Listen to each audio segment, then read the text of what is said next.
बच्चों आज हम त्रिभुज के बारे में चर्चा करेंगे कि त्रिभुज क्या होती है, आपको पता भी है, और त्रिभुज के कोणों के बारे में भी आज चर्चा करेंगे। जो आपको ये आकृति दिखाई दे रही है, कौन सी आकृति है? त्रिभुज। अगर दिखाई देता खड़े हो जाओ, हो जाओ खड़े, दिखाई देता। ये अब आराम से देखिए, त्रिभुज ये किस प्रकार की त्रिभुज है? समबाहु त्रिभुज कौन सी होती है? आइए एक बार देखिए इसको, तीनों भुजाएं क्या समान है? चेक कर लीजिए, समान है, बिल्कुल सही है। देखिए समान है, इसका मतलब है जिस त्रिभुज की तीनों भुजाएं समान होती है उसे क्या कहेंगे? समबाहु। अब ये बना दिया। अब किस प्रकार की आकृति है ये? समद्विबाहु। ये कौन सी होती है? दो भुजाएं समान होती है। देखिए क्या दोनों भुजाएं समान है? समान है, समान है, ये समद्विबाहु। और अब ये किस प्रकार की है? विषमबाहु कौन सी होती है?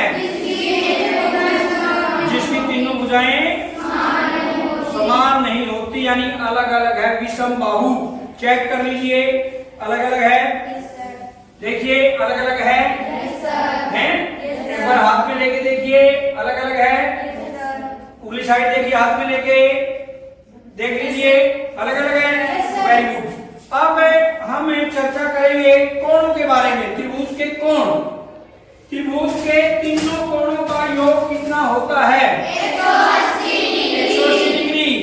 अब हम यहां पर देखेंगे प्रैक्टिकली। जैसे ये, आइए यहां कितने कितने डिग्री के कोण है बता? 60 60 60 डिग्री। एक बार चेक कर लीजिए, देखो कितने के हाथ में लेके कितने कितने डिग्री के हैं? 60 60, यानी 180। इसका मतलब त्रिभुज के तीनों कोणों का योग कितना होता है? 180 डिग्री। अब चेक करके बताइए कितने कितने डिग्री के कोण हैं?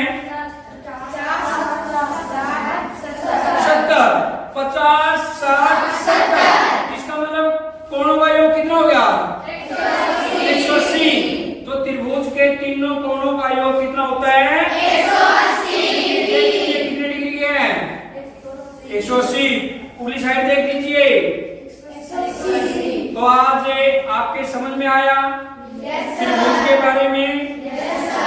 कितने प्रकार की होती है? उसके कोणों के बारे में? तीनों कोणों का योग कितना होता है? कितना होता है? 180 डिग्री। Very good. तो नेक्स्ट हम फिर चर्चा करेंगे वर्ग के बारे में।